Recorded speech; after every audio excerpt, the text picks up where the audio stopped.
Hello, Pastor Nolan Soldahl here. Just got a thought for you this morning.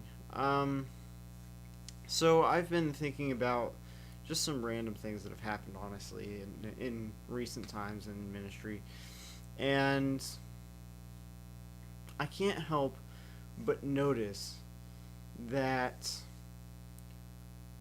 one often tends to get stuck in their own mindset. They like what they like, they believe what they believe, they want to hold on to their beliefs.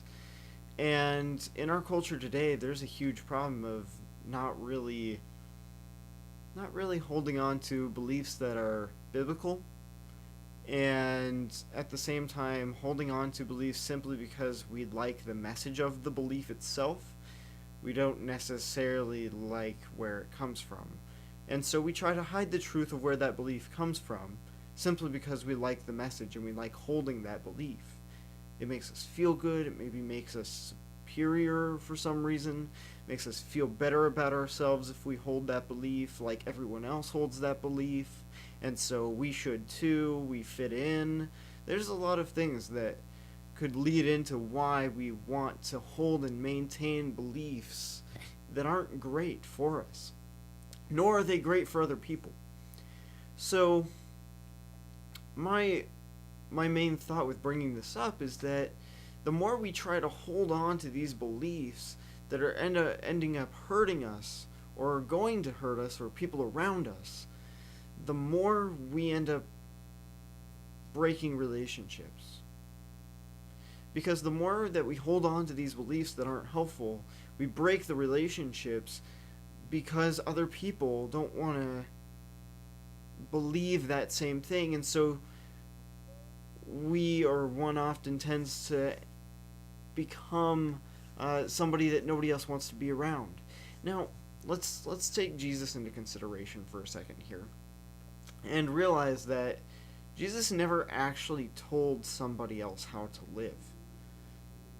He told truth often.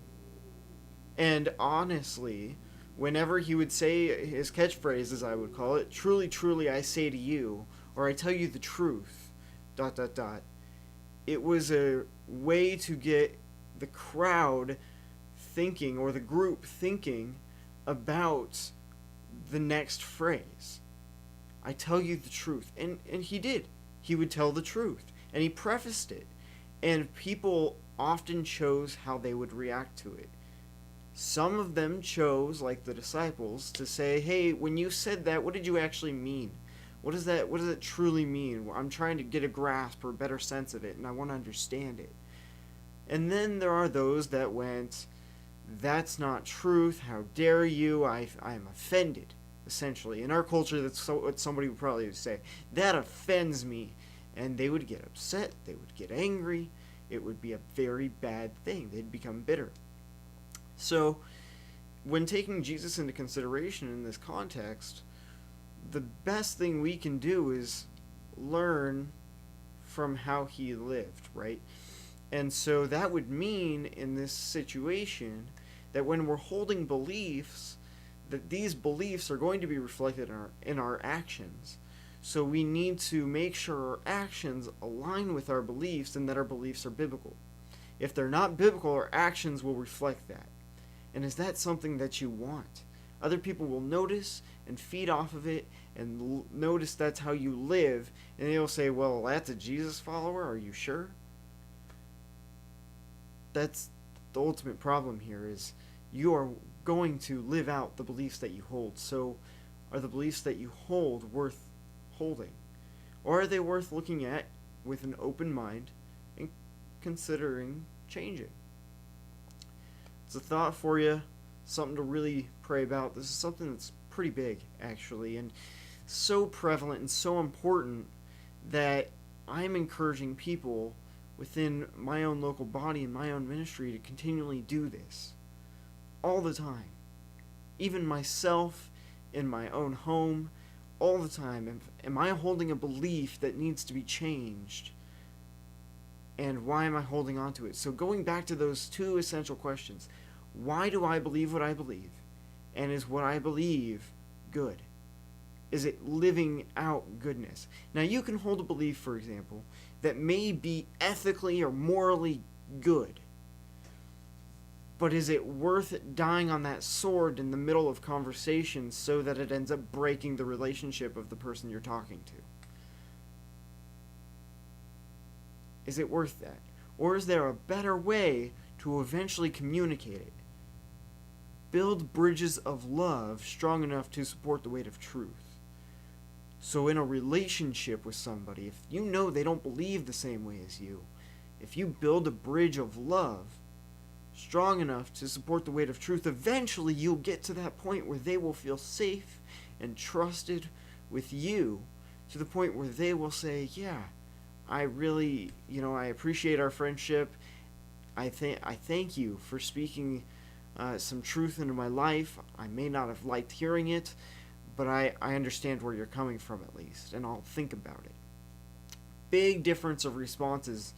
One can end up being very hateful, and the other can be pretty open and pretty honest and kind.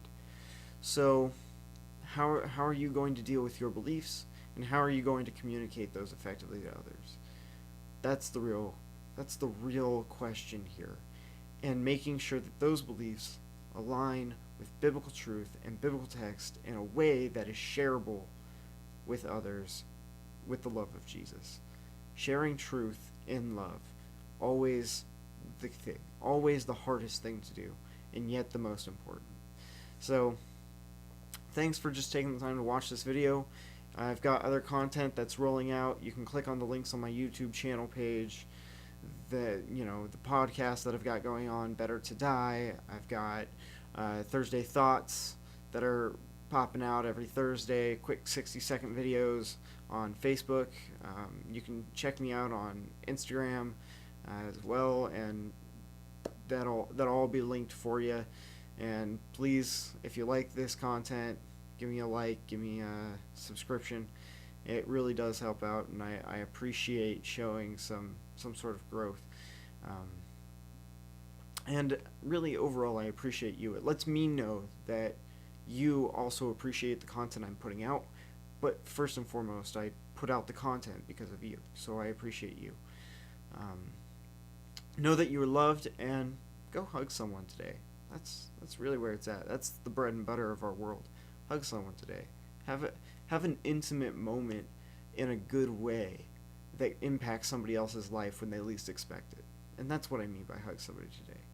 Have a moment that changes somebody's life or impacts it in a good way, even if it's just for a second today. Do that. Alright.